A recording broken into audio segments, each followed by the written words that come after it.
Good morning. Patty, thank you for that introduction. And I can look around the room and see that you all are confused. What is this mayor doing in a room full of court administrators or court managers or those who are connected with the court? Well, I'll tell you a little bit about my history of being a vagabond, only because I want you to at least think that I have a little credibility. Prior to being the mayor, I was an attorney in Gary, Indiana for over 30 years. And during the course of being an attorney, I practiced criminal law.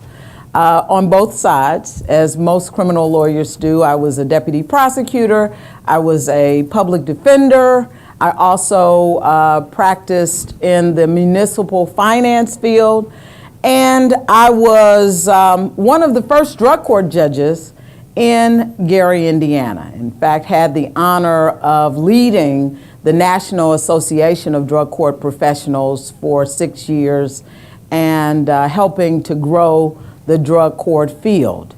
And so Patty was kind enough to not tell you that I can't keep a job. And you know, now that I've disabused you of that notion, I think that's why they invited me. And I'm extremely honored to be here. And I think also what I may help with is that I have the perspective of what you do and the impact that you have from many, many angles. I've seen the court system just about from every angle. There's one that I will take a pass on, as you can imagine, as a defendant, but certainly as a litigant, as one who represents people, as one who has sat on the bench, and certainly one who has helped to provide some advances in the court system through my work with drug treatment court. And so I want to, you know, this is interactive, right? The last thing you need is for someone to talk to you for the next hour. And what I'm certain of, even though I don't know many of you, I certainly had an opportunity to reconnect with my friend Robin from Pensacola. What I do know is that any of you could stand up here and talk about what I'm about to talk about, because really you are the experts in the room. I want to talk to you about three things today. I want to talk to you about power. I want to talk to you about position. And then I want to talk to you about potential. And, you know, I just want to thank John in that prior session for queuing up really what I'm going to talk about. How many of you have been in the court system or related to the court system for more than 20 years? How many of you have been around for less than 5 years? How about less than 10 years? How about less than 15 years? So we have a room of, I won't say you're veterans, but you are seasoned. You know, generally when people say veterans, that means that you've been around a long time and you're old and crotchety and decrepit and not interested in anything new. But you guys are seasoned, so you're not veterans. And so I want you to think back. Now, some of you will have to think back a little further than others.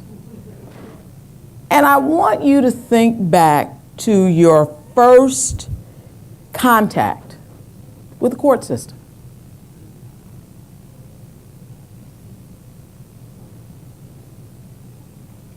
Non-professional. So it doesn't count if you're an attorney or if you had some other contact, but think about your first contact with the court system or the judicial system in your life. Who wants to share that? Okay, tell me about it. Horrible. Horrible. absolutely horrible. And Traffic court. it was traffic court. New York City. New York City. Oh, that was a nightmare. All of you are laughing. Yeah. Understand what I'm talking about. So you went into traffic court. Tell me a little bit about that. Well, there's not enough time. Of course, you were not guilty. Let's get there. You didn't speed, so you didn't have any. I'm a very pragmatic person. Sure. You know, if I've infracted the law, I'm going to pay the fine. Sure.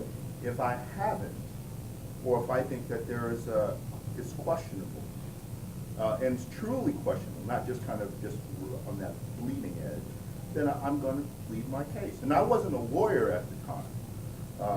This was prior to law school, but I had that kind of mentality to think, this is just not right. So you probably came out like arguing your case. Well, I'm thinking. Actually, No, I'm talking about as a little kid, like when you were 3 or 4. oh, no doubt. I can tell. I can tell.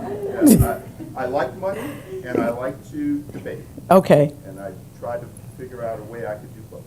Connect the two. Yes. But the process, frankly, the administrative process, just to go through the court system at that time, and this was in the early 80s. And I'm going to give you this because I want everybody to hear this because I don't know if everybody wants to hear it. Yeah, I want. The process in the early 80s was rather difficult. It was a manual process. You'd go in. I had no experience like you with being involved in any court activities or. You weren't a vagabond. No, not at all. All right.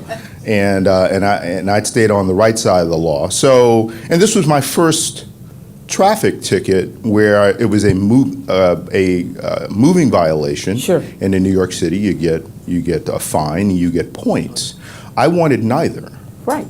But in the alternative, I said I pay a fine, but I don't want the points. And so there were throngs of people and just waiting in line. So you Cattle call. Yeah, you had to take a day off from work. Sure. And it just wasn't. At the end of the day, what you hope is to have your time, quote unquote, your time in court, plead your case, and then have it adjudicated quickly. And whatever it is, and then you kind of move on. Going through the anxiety of it, first off, if you're unaccustomed to going through that process, is already problematic. When you add on the time and expense for any individual, it was daunting. And one thing it caused me to think about, and so that was the only time that I'd had a traffic ticket for a moving violation. But one thing it caused me to think about was I'd never want to do this again, like ever. And sadly, it made me think now that I've been practicing law close to 30 years, those folks who are low income and disenfranchised, how do they feel? Right. Thank you, Stephen. I promise you, we just met. Stephen is not a ringer, but he has articulated the feelings I'm sure that many of you had when you first encountered the court system, even prior to being involved. And I would dare say that an overwhelming majority of people have as they come into your system, whether it's traffic, whether it's criminal justice, whether it's family law. And here's the thing, I talked about power earlier. You have the power to change that. Now, how many of you agree with me that you have the power? Okay, tell me why you don't agree with me if you don't. You're just not sure. Nobody's standing. Okay, Patty? Change. I think I have the power to influence. I don't know that I have the power to change it. Okay, I'll go with influence. You have the power to influence that.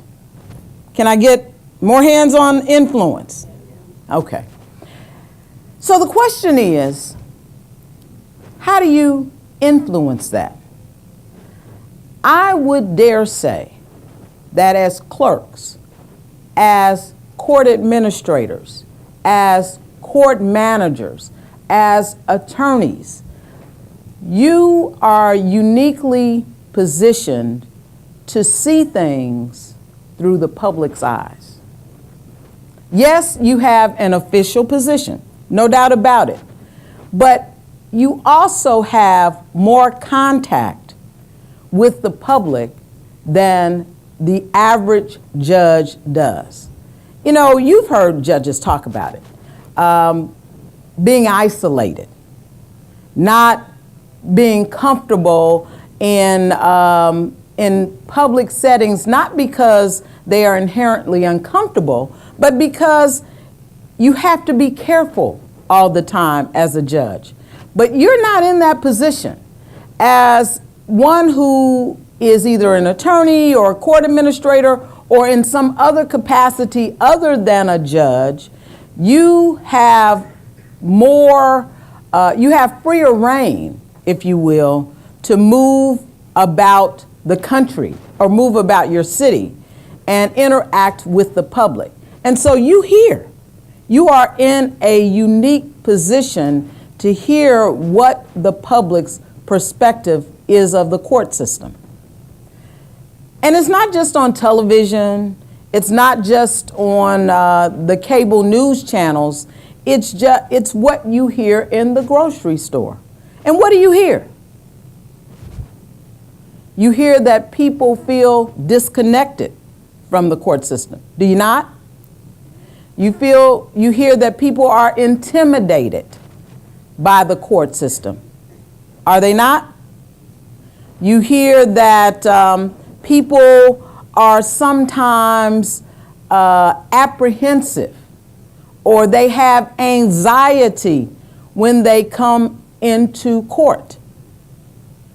And sometimes all of those feelings cause people to say things they wouldn't necessarily say, to do things that they wouldn't necessarily do, and to impress judges or impress magistrates in a way that does not always work in their favor. So here's how you influence it: by your presence and by your accessibility to the public. What do I mean by that? Go to the grocery store. So nobody goes to the grocery store now? Are you afraid I'll call on you if you go to the grocery store? You go to church? You go to your children's little league or soccer or other activities? And in that capacity, even though you are not in your official capacity with the court, right? You are still perceived as being a representative of the court system. Now you're coaching, right? Or you're just spectating. Or you're being one of those parents that embarrasses your kid because you are cheering way too loud and saying things that your child really doesn't want to hear. But you're still a representative of the court system. And so somebody pulls you off to the side and says, "Hey, Patty, you know, I've got a ticket and I'm not really sure what to do with it. Can you give me some advice on that?" Or, "Hey, Stephen, I've got to go to court next week. Do you think I need an attorney?" Or, "Hey, Fiona, I've just got a question to ask you. Can you help me with that?"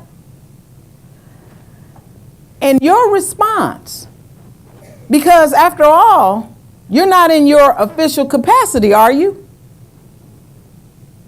But your response impacts that person's perception of the court system. Right? And so, what I would suggest to you is that, you know, rather than seeing that as a burden, because it can be a burden. You know, who wants to be on all the time, right? Rather than seeing it as a burden, you have the unique position of seeing that as a badge of honor. And by your presence, by your accessibility, by your willingness to serve in a variety of capacities in the public sector, in the public realm, you are uniquely positioned to give a face to the court system that judges who may not have as much contact with the court may not be in a position to do. So that's one aspect of how you're uniquely positioned. The second aspect of how you're uniquely positioned is the ability to be a messenger. You can bring the information back from the public to the administrative process and influence it in a way that makes it work better for the public. Hey, I was talking to somebody and they said to me that sometimes it may be hard for them to get back to court and pay the fine. Maybe we should put that online. Or maybe we should create this administrative process where people who know that they are guilty of an infraction or who want to admit to the infraction don't have to take off work, don't have to leave home, don't have to stop what they're doing and spend an entire day or an hour. Maybe we want to make it easier to the public. Or I've got an idea. Maybe even though we all agree that it's important to pay child support, how do we work with folks who have gotten behind in a way that they're not penalized by losing their license and they're able to still get their license, get a job, and they're held accountable for their child support obligation? How do we do that? Because I've been talking to folks in the community, and they really find that to be a barrier to employment. Go out and get a job and pay child support. Well, Judge, you know, I'd love to get a job, but every job that I'm applying for requires that I drive. Or all of the jobs that pay well require that I have my driver's license. You're uniquely positioned to provide that message, to say, maybe there's a way that we can require accountability, but facilitate that accountability so that it works for the person who's paying and ultimately works for the child who requires that support. You can bring the message that when people come into court and they're in a diverse community, that it matters if they see themselves among the court staff. Not just the jury, that's a totally different thing, although that's important too, but among the court clerk, among the bailiffs, among the attorneys who may be either defending, if it's a civil trial, or a plaintiff, or who may be prosecuting or defending if it's in the criminal. You can provide that insight to the internal team so that people understand, or so that the decision makers understand what the public feels, what the public perceives. So you're uniquely positioned to be a messenger, but you're also uniquely positioned to be an advocate. You don't have to be an attorney to advocate. You can advocate from your seat of power. Because I already told you, you're powerful. You know that. I used to tell folks that our court administrator, who was just an amazing woman, I said, I have the confidence enough in her abilities that she can run this court successfully or run it into the ground. I'm going to stay in my lane. And so you have that ability as an administrator to advocate for how that courtroom's atmosphere is, how that clerk's office atmosphere is, whether people are treated with dignity or whether people are treated with like cattle. I'm not saying that you have to tell the judge what to do or not to do. I'm not even going to go into that area. Of course you can't. You know, judges know everything. But what I am saying, I can say that. I used to be a judge. But what I am saying is that you have the ability to create an atmosphere where if you have a large number of people on a court call, or if you have a high volume of traffic in your office, or if you have a low volume of traffic in your office, you can think about, how do I respect that person's dignity in terms of privacy? How do I respect that person's time? How do I have everyone feel like their matter is important and they have that we have a sense of urgency as we address that matter? And how can I convey that to my staff? Now let's talk about that a little bit. Everybody does not have a forte in customer service. Do you agree? Yes. That's not everybody's ministry. I used to tell folks all the time. So I spent 2 weeks as a Girl Scout leader with girls aged 11 to 14. I learned very quickly that that is not my ministry. Now, I could have soldiered on. I mean, like so many of you, I've been taught to finish what you start and all of that. But I understood that's not my forte. I needed to volunteer in a place that didn't have 14-year-old girls. So it was important for me to understand that. And so to the extent that you manage, you oversee, you influence folks in the areas of customer service in the court system, that's important. Because even though the sense may be, oh, they're just paying a ticket, oh, they're just getting information, oh, they're just, you know, they're there for a minimal amount of time.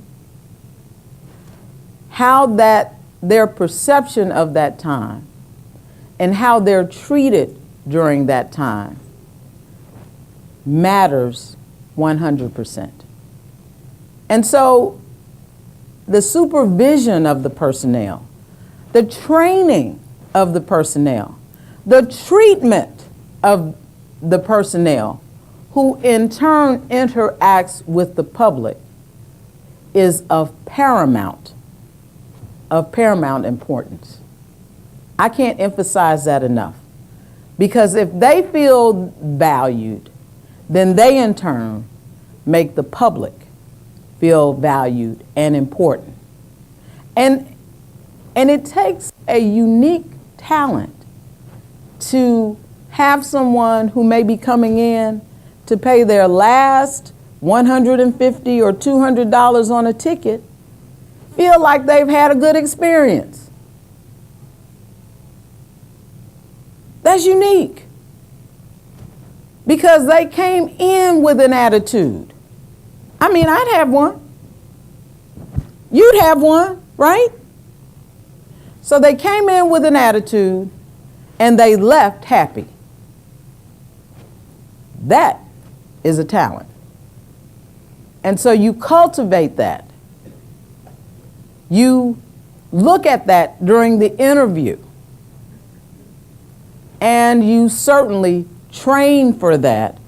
So you're uniquely positioned to influence the customer service and the atmosphere that happens in your courtroom, in your clerk's office, in the forward-facing office.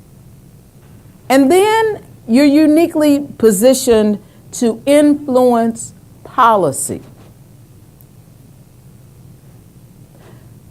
Everybody talks about how Janet Reno was the driver of the first drug court in Miami. And to an extent, that was true.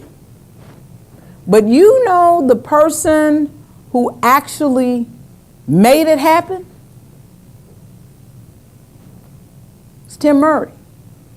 And Tim Murray was the court administrator. What did he see? He saw that folks were coming in and going out, coming back in and going out. And he said there is something wrong with a system that perpetuates this revolving door. But not only did he make the observation, he went to the judge. He said, "Judge, I know that we can do something about this." And he got the buy-in of the judge, and they in turn got the buy-in of the prosecutor. But it all started with a court administrator who was observant. So maybe the issue in your jurisdiction isn't addiction to alcohol and other drugs. If it's not, you're unique. Thank goodness for it. Perhaps it's simply that people don't have as much access to the court system as they need, or it's not as easy for them to do what they need to do in the context of the court system. Maybe it's people who require representation in civil matters, and you can influence the bar association's involvement in helping people to get advice in seemingly minor matters. Or maybe it's simply that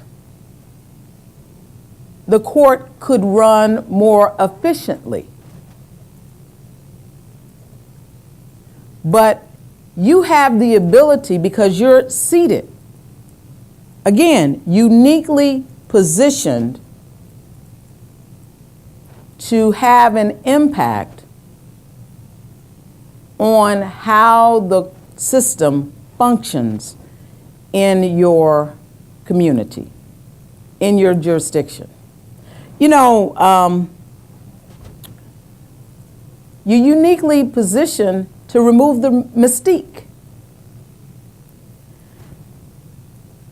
So often we use language that makes courts seem inaccessible.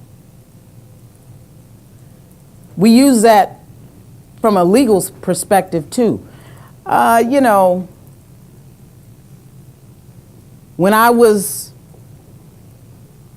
going into the jurisdiction, I learned that the perpetrator was, what are you talking about? When I went into the city or the community, I learned that the person, we use language that seems to make people less comfortable with what we do. And so we're uniquely positioned to ensure that people understand. We're in a world of acronyms. There's an acronym for everything that we do. But does everybody understand the acronym? Of course not. So your ear, your position, your unique place at the table, you have the ability to make sure that even acronyms that are widely used will allow people to understand, because that creates some of the mystique that is associated with the court system. The last thing that I would suggest to you is that you have great potential. You have unbridled potential. And I would say with that potential comes responsibility. Each of you, in every community that you are in, and I don't know most of you, but your potential to have an impact is great. Why do I say that? Why do I keep emphasizing that? Because there are very few people who do what you do. In most jurisdictions, there are a lot of judges. There's one head administrator. In most jurisdictions, there are a lot of judges, but there is only one clerk, one head clerk. And so you are in a unique position, and with that position not only comes potential to impact the system, but comes a tremendous responsibility to make a change. But that requires you to do something that you've rarely or never done, to think out of the box, to come up with or be open to and to state new ideas. Patty says, she's my host. She said, I really don't like to speak in public. But she did it. And she did a good job, didn't she? Yes. So all of us have those things that we don't like to, or we're not comfortable about, or that gives us a little trepidation. Because you're in a unique position, I would say that you have to step out of your comfort zone. To say, you know, I was thinking, Judge, that maybe we could look at things this way. Now, you don't say it in an open courtroom. You don't say it on the 5 o'clock news or to the newspaper. But I'm just saying in a conversation, because when you say it, it's not ex parte communication, right? It's simply making the system better. And so with that potential comes the responsibility to make the community or make the system work better for the community.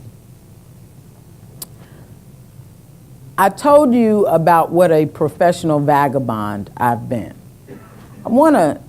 Before we go to questions, I want to close with a story. As a little kid in Gary, Indiana, I had a unique experience at 7 years old. Came home from school.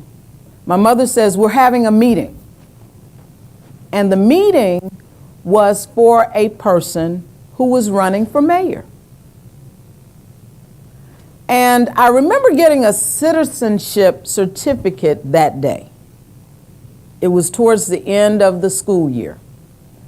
And I remember meeting this gentleman, and he took the time and talked about how great that citizenship certificate was because I had it with me, and he signed it. At that moment, I convinced my first grade self, 7-year-old mind, that I was going to be the mayor. It didn't matter that I was 7. I had no idea what it would require. All I knew was that this man was going to be the mayor. He had spoken to me, and when I grew up, I was going to be like him. Now that was 50 years ago. But because I had access, because I had the opportunity, because he encouraged me, because I could see him, there was no question in my mind. That's something I could do.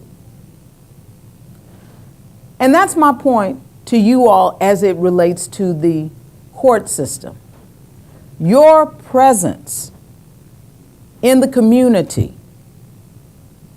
gives people the opportunity to put a human face on the court system.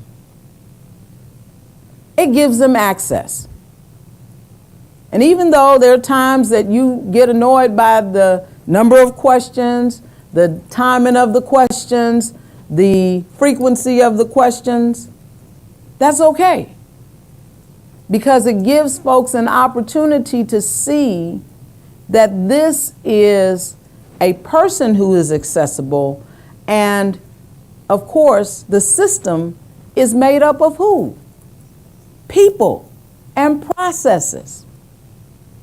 So it gives them the opportunity to see the system as being accessible. And because that system appears to be accessible, they have the opportunity, you give them the opportunity to navigate that system in a way that they may never be able to navigate it. Because of your presence, people are less intimidated, they are less anxious, they are less likely to do things that will create more problems for them than solve them. Because of your presence in the community. And I don't know, how many Girl Scout leaders do I have, or Boy Scout leaders in this room? How many of you volunteer in your churches? How many of you are sports coaches? You choose whatever face that you want to have in the community. How many of you serve on nonprofit boards and commissions? I mean, there are so many ways that you can face forward outside of the court system into the community.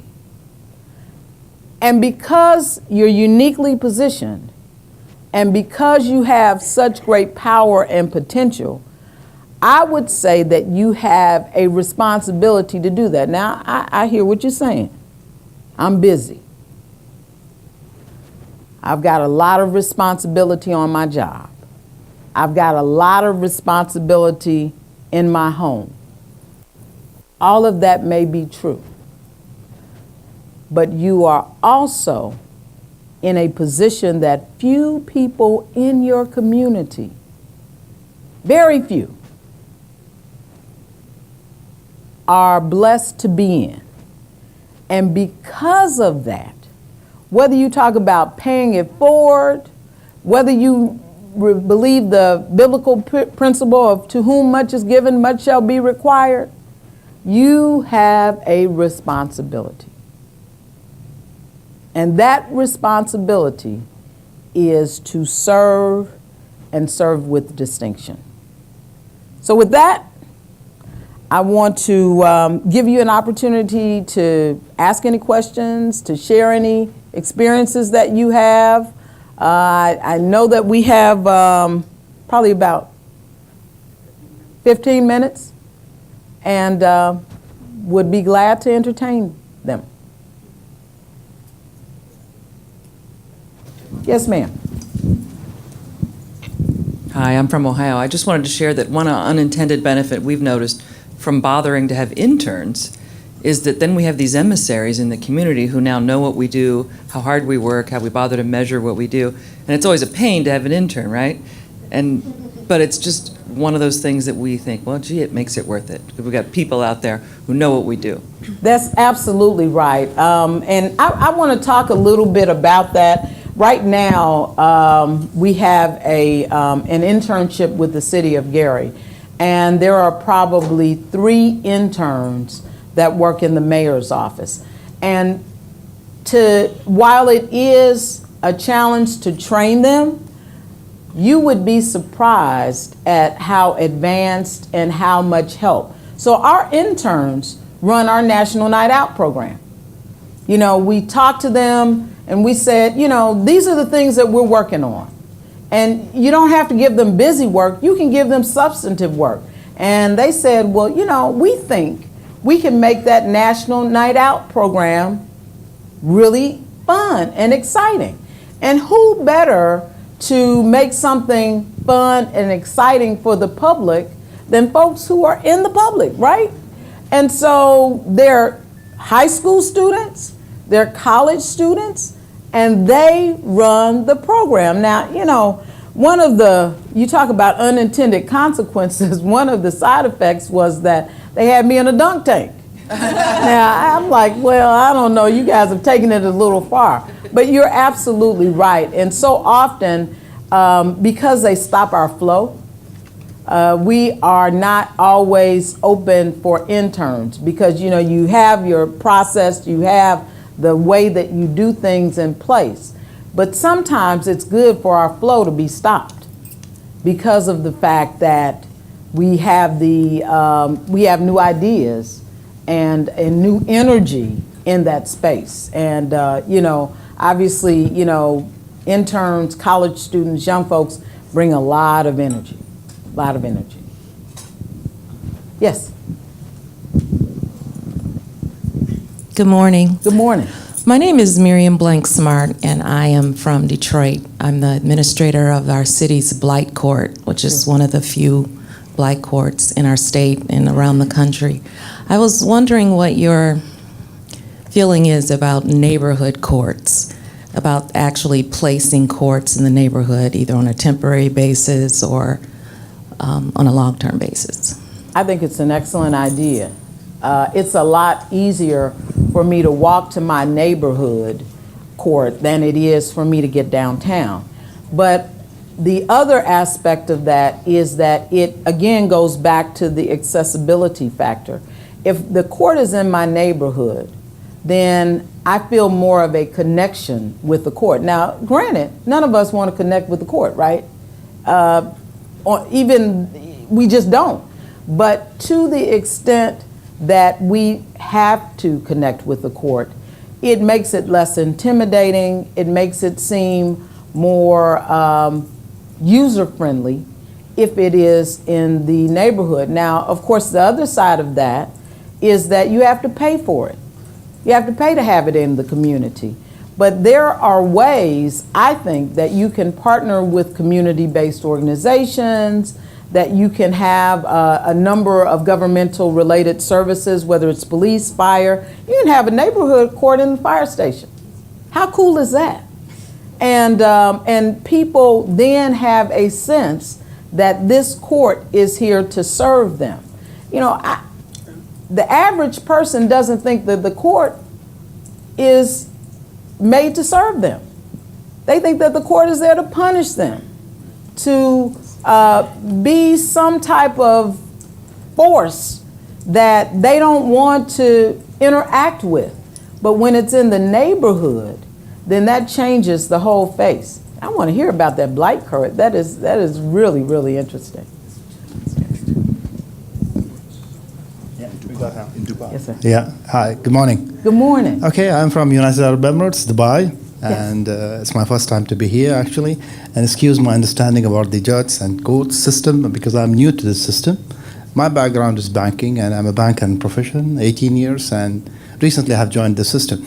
And I joined it from the management perspective of it. And when I introduced this in this system, the concepts of the customer service, KPIs, SLAs, service level agreements, and customer happiness, waiting times, and I don't know. The moment I introduced this concept, I felt it's Chinese.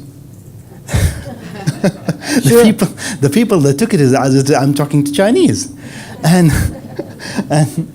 in this industry, I would like you to just enlighten me. What could be the best way to influence that mindset who has grown up on different kind of principles, especially the people who are reached to a certain post with 40 years experience, 35 years experience. Maybe at that time the concept of the customer service and this kind of concept are really developed in recently, especially that part of the world, and how you can take the buy-in from them, because I don't want to be the guy who forced them to do that. I want them to do it with the belief that's the right way. Sure. What do you think? So I think that training, and you really have to provide that training because you are encouraging people to rethink something that they've done for 10, 20, 30, 40 years, and it has to become a habit. So the way to start that habit is to train them on developing a new skill set. The second is to help, well, and I would reverse the order. The first is to let them know how important it is and why it's important. You know, people buy into things because you have convinced them, we have convinced them that something is important and they see it. So you say to them, how would you feel if you came up and you had to wait for 30 minutes? How would you feel if someone scowled at you when they're trying to get an answer to their question? And typically, empathy does get folks to change, or at least to rethink their behavior. You change it, once they start to rethink it, you change it by training. And then, here's the thing, everybody's not gonna go down that road with you. Everybody's not going to accept that. You make that first example, everybody else, they're gonna fall in line and they're gonna see your vision. And it's not that you're using that person simply as an example. You're going to emphasize to someone who just says, I don't care, I'm going to do it my way, I've been doing it for 40 years. You may have to make the example of that person to say, no, you have to do it this way, and if you won't, then you can't do it here. Yes, ma'am. Good morning. Good morning. My name is Elizabeth Nelson. I'm from Liberia. Yes, ma'am. Like you said, the people in the community, they believe that the courts are not there to serve them, but to punish them. So in my community, Very often I try to organize a cleanup campaign just to get to them. And the perception is so difficult to change. So in my court, we have what you call the public information system, where the public information section goes out there and try to talk to them about the understanding of the court system, that the court is your friend. We have embarked upon a reform where you now have to come to access justice. I'm seeing this to say that the more we tried, the more it becomes difficult for the people to understand that, hey, nowadays you can access justice easily. Come to the courts if you have problem. Because this is an African concept I'm trying to talk about. People take the laws into their own hands. So how do we reconcile the two? You now have freedom to come to the court, bring your issues to the court. The court is not there to punish you vis-a-vis, I don't want to be friendly with them because they will throw me in jail. Knowing the number of pre-trial detainees that we have, so people run away from the courts. And this is where we have embarked upon public information. I would like to get your view on this. So I would say that you are definitely on the right track. The cleanup that you do, I would say that there are other ways to get them information that may not even be court related.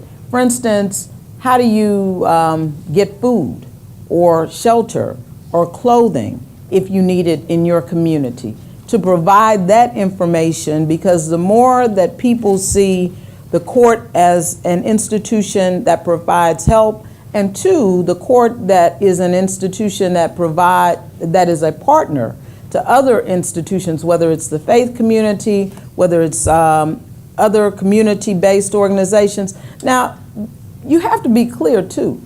There are some folk that need the jail aspect of the court. There are some folk who need the punitive aspect of the court. So you're not saying or attempting to negate that at all. You're simply saying that this is a multi-dimensional court system that is a part and a productive and supportive part of the community, and we want to be a partner with you.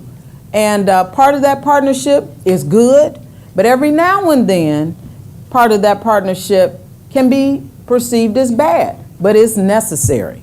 And I think that when you do that and when you show that it's even-handed, you know, one of my,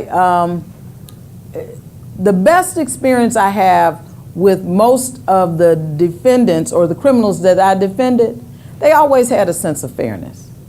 You know, nobody ever said, I'm upset I got caught. I mean, they always said, I'm upset I got caught, but they didn't blame anybody else because they understood that they did it. Now, you know, there were some exceptions, but very few exceptions to that rule. So people have a sense that when something is fair, they're okay with it. They're okay with it. Yes? Whether it's Africa, America, Latin America, there's still the ability to bring the court system outside the courthouse is always important. You talked about food, you know. We still have some judges that don't want to engage in community events. So, you know, we've done something in our court where we partner with the homeless thing and they have a fair or whatever. The courts go down and set up and just say, hey, you can resolve these tickets. Or when they have other community events. And then they seem to take some of the stigma away from the courts and being, we're just regular people too. Right. So sometimes showing up at those community events just to have a table. Not to necessarily process the case or anything, but to show them that you're part of the community. So tapping into those various community events can help as well. That's absolutely right. And you mentioned that some judges don't feel comfortable at those events. And, you know, there are ethics opinions all over the place. But that's why I said that the, you know, clerks and the administrators and those who support the judges who are in the court system have the ability to go out. You can play softball. You can, you know, interact in those community events without fear that, you know, you'll run into that person and have to make a decision on their lives. But, you know, there is a way to do everything that is that's consistent with, you know, whatever judicial ethics say, and that is also supportive, reflective of the needs in the community. And that's where administrators, clerks, and those who work in the court system, the attorneys who work in the court system, you're going to organize a whole softball team, minus the judge, who can play and who can interact in the community, and whether it's a food, clothing drive, all of those things. So you're absolutely right there. We have 5 minutes, I'm told. Of course. I have a question. Yes, sir. How many of you think that either you or your staff are leveraging your core competencies, doing the kind of work that reaches your greatest and highest purpose? The flip side of that is, how many of you think that maybe there's a lot that you're doing and your staff is doing that's not leveraging your core competencies and reaching your greatest and highest purpose? I'd love just a show of hands. How many think you're reaching your core competencies? That you're reaching your highest purpose? And how many of you think that you've got some potential there where you can reach a little further, reach a little higher? Doesn't mean you have to do more work. It just means it's not tapping exactly what you can do to service the community. Sorry, Patty. You know, Stephen, that's a great question. And you know, I think it's a perfect end. So there's always room for us to grow. I mean, you learn something new every day. At least we ought to. So the question then becomes, how do you tap into that? You know, and the first thing is that you have to have a connection with the community. You have to have a sense of what the community needs, what the gaps are, what the challenges are. And sometimes the challenge is poverty.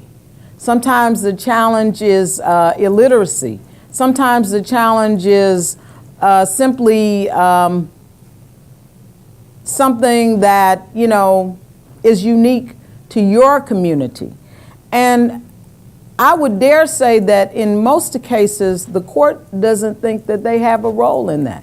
You know, that's not our job. That's the mayor's job, or that's the commissioner's job, or that's some other, the council's job. But here's what I can tell you, coming from a community that has had its number of challenges. If I was the only one that was entrusted at solving those problems, I'd be in a world of trouble.